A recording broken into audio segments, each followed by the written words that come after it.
Students. तो चलिए हम लोग जीवन को सरल बनाते हैं और आज हम आपको एपी पढ़ाते हैं।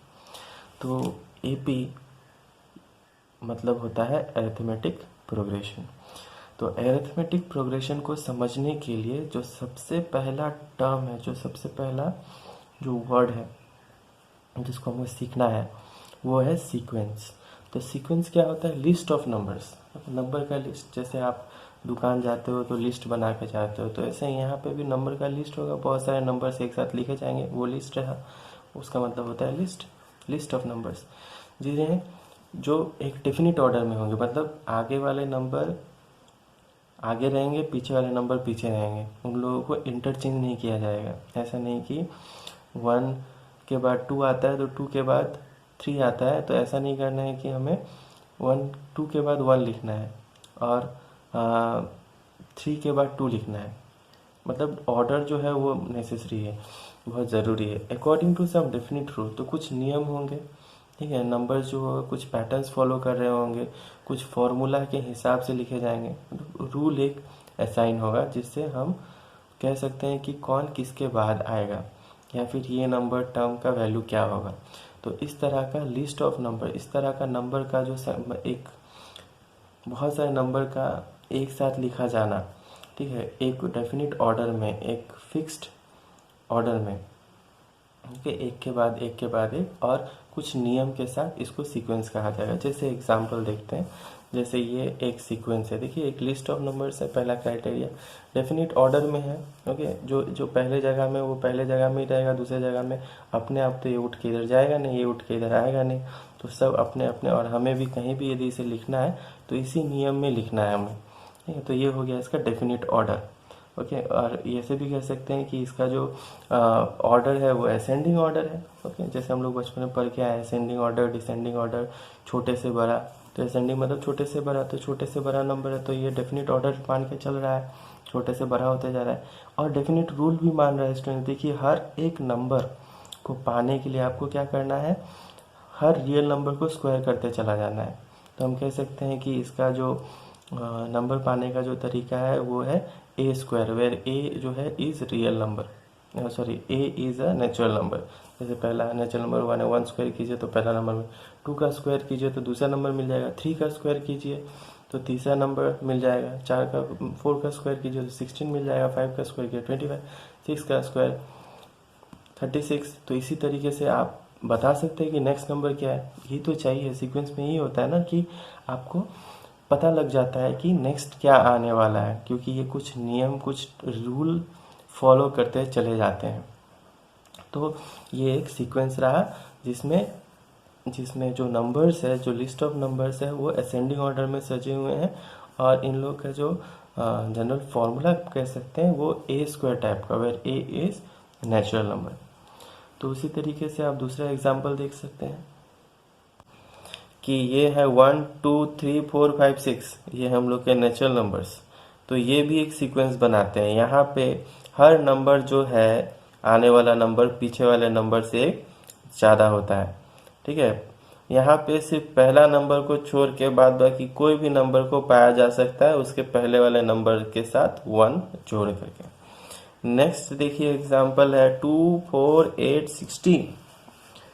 इन दिस सीक्वेंस, ये भी एक सीक्वेंस है, नंबर्स है, अरेंज्ड है। हम यहाँ अपने आप तो उठ के इधर जाएगा नहीं, ये उठ के इधर आएगा नहीं, तो इसका मतलब डेफिनिट ऑर्डर हो गया, ओके। और हमें भी नहीं लिखना है, जहाँ भी लिखे तो इसे इसी रूल में ही, इसी नियम में ही लिखना है।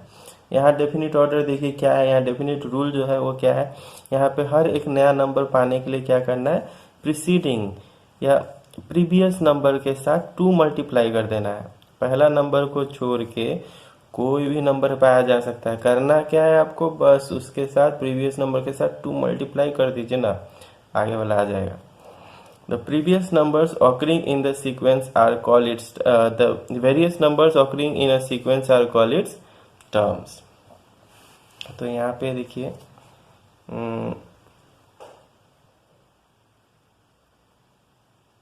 ओके, सो ये देखिए note, the various number occurring in a sequence are called its terms.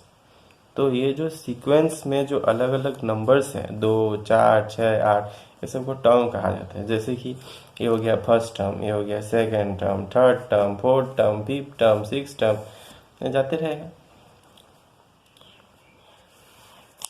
उसके बाद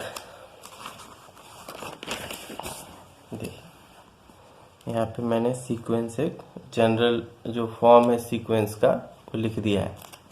तो सीक्वेंस जो है जनरली कैसा लगता है देखने में, इस तरीके से sequence A1, A2, A3, A4, ऐसे क्या ये हो गया पहला टर्म। सब नियम मान रहा है, इधर उधर नहीं करना है इसको, जो जहाँ है वहीं रहेगा। ठीक है, उसके बाद कुछ नियम या तो बढ़ रहा होगा या तो कम हो रहा होगा, मतलब अगले की जानकारी मिलने का पूरा चांस है कि आगे क्या आने वाला है। कुछ एक डेफिनेट रूल को मान के नंबर चलते रहेगा। सो सबका टर्म्स का जानकारी हम लोग मिले, ऐसे नहीं जैसे तैसे बढ़ जाएगा। ठीक है, तो कुछ नियम के साथ बढ़ेगा जिससे लोगों को पता हो कि आने वाला टर्म क्या, वही है और रूल। तो यहाँ पे फर्स्ट टर्म हो गया, सेकंड, थर्ड, फोर्थ, ऐसे ऐसे बढ़ते बढ़ते मान लीजिए 100वां टर्म है चाहे 1000वां टर्म है, तो उसको हम बोलेंगे nth टर्म। n का वैल्यू कोई नेचुरल नंबर होगा, 1 2 3 4 5 6 7 8 9 10 100 1000 1 लाख करोड़ 10 करोड़ कुछ भी हो सकता है। ओके, सो इसको क्या कहा जाएगा, इसको कहा जाएगा general term of the sequence, sequence का general term. Types of sequence, अभी देखिए सीक्वेंस जो है वो दो तरह का होता है, दो तरह का। तो पहला तरह क्या है, पहला तरह है finite sequence. Okay, finite sequence मतलब एक लिमिट है इसका, ठीक है, अनंत नहीं है, मतलब एंड पॉइंट है इसका। तो जो सीक्वेंस का एंड पॉइंट होगा, मतलब उसमें फाइनाइट नंबर्स होंगे, लिमिटेड नंबर्स होंगे, तो उसको क्या कहा जाएगा, फिक्स्ड फाइनाइट सीक्वेंस कहा जाएगा। और इनफाइनाइट बस जस्ट उल्टा उसका, इनफाइनाइट मतलब उसका नहीं होने वाला है, वो जाते ही रहेगा, जाते रहेगा, जितना उसके पीछे भागोगे और उतना आगे जाएगा, ये पकड़ में नहीं आने वाला। नेक्स्ट है,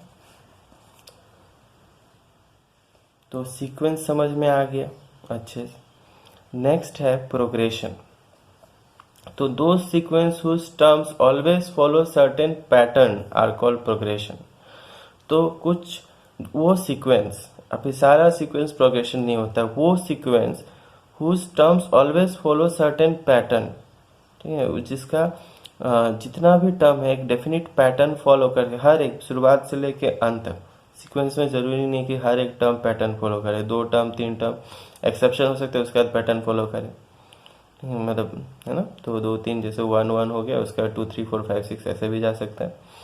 तो प्रोग्रेशन में क्या होता है कि हर एक टर्म, ठीक है, कुछ कुछ पैटर्न फॉलो करता है, ठीक है। जैसे 1 2 3 5, ये देखिए हर एक टर्म पैटर्न फॉलो कर रहे हैं यहाँ पे दूसरा वाला टर्म पहला से एक ज़्यादा है, तीसरा वाला टर्म दूसरा से एक ज़्यादा है। हो सकता है कि एक और आपने देखा था 2 4 6 8, ये भी एक प्रोग्रेशन है। सेकेंड वाला टर्म पहले वाला के साथ 2 मल्टीप्लाई करके आ रहा है, थर्ड वाला टर्म सेकेंड वाला के साथ 2 मल्टीप्लाई करके आ रहा है। तो ये सब हो गया प्रोग्रेशन। ओके, और एग्जाम्पल हम लोग को यहाँ दिया ही हुआ है। Sequence 3 5 7 9 dot dot dot is a progression, इसको प्रोग्रेशन कहा जाएगा, ठीक है। क्यों, क्योंकि यहाँ पे हर एक टर्म जो है नेक्स्ट वाला टर्म पहले वाले टर्म के साथ 2 ऐड करने से मिलता है। सो ये एक डेफिनेट रूल के साथ डेफिनेट सर्टेन पैटर्न बना के चल रहा है, ठीक है। इसमें एक पैटर्न है। पैटर्न का मतलब क्या है, पैटर्न का मतलब है कि ठीक है, वो कुछ नियम जो फिक्स्ड है हर एक टर्म के लिए, जिससे हम आसानी से आने वाला टर्म के बारे में जानकारी लगा सकते हैं। नेक्स्ट एक और सीक्वेंस देखता है, 3 10 18 21 35 इज नॉट अ प्रोग्रेशन। क्यों नहीं है प्रोग्रेशन, इसमें क्या प्रॉब्लम है भाई? As its terms are not following any certain pattern. तो देखिए यहाँ पे कोई पैटर्न फॉलो नहीं हो रहा। नंबर देखिए सीक्वेंस है, क्यों, क्योंकि नंबर्स जो है फिक्स्ड है, ठीक है, बढ़ रहे हैं, ऐसा नहीं बढ़ना घटना, ठीक है। रूल भी एक मान के चल रहा है, असेंडिंग ऑर्डर में, ठीक है। सीक्वेंस है लेकिन प्रोग्रेशन नहीं। कहीं नहीं है प्रोग्रेशन, क्योंकि कुछ नहीं देखिए, पहला वाला नंबर दूसरा वाला नंबर पहला वाला से 7 ज़्यादा है, तीसरा वाला नंबर दूसरा वाला नंबर से 8 ज़्यादा है, चौथा वाला नंबर तीसरा नंबर से 3 ज़्यादा है, पांचवा नंबर जो है वो चौथा नंबर से 14 ज़्यादा है। तो यहाँ कुछ है नियम, कुछ है ही नहीं, जिसको जैसे मन वैसे इतना ज़्यादा हो रहा है। तो इस तरह का सीक्वेंस को प्रोग्रेशन नहीं कहा जा सकता, क्योंकि ये कोई पैटर्न फॉलो नहीं करता है। तो इससे ये साबित होता है कि सारा प्रोग्रेशन जो है वो सीक्वेंस कहलाता है। हर एक प्रोग्रेशन सीक्वेंस कहा जा सकता है उसे, लेकिन हर एक सीक्वेंस को प्रोग्रेशन नहीं कहा जा सकता है। सिर्फ वही सीक्वेंस को प्रोग्रेशन कहा जा सकता है जो सर्टेन पैटर्न फॉलो करें। So type of progression, progression 3 तरह का होता है। एक है अरिथमेटिक प्रोग्रेशन जिसे एपी भी कहा जाता है, एक है ज्योमेट्रिक प्रोग्रेशन जिसे जीपी कहा जाता है, एक है हार्मोनिक प्रोग्रेशन जिसको एचपी कहा जाता है। तो हम लोग जो कि हम लोग क्लास 10 के स्टूडेंट्स हैं, मैं नहीं हूँ, आप लोग हैं। सो जो उसके हिसाब से सिलेबस के हिसाब से आपको सिर्फ और सिर्फ अरिथमेटिक प्रोग्रेशन को ही पढ़ना है। Okay, arithmetic progression is a list of numbers. ठीक है क्या ये? तो अरिथमेटिक प्रोग्रेशन जो है वो क्या है? लिस्ट ऑफ नंबर्स है। जैसे आपने एक सेकंड,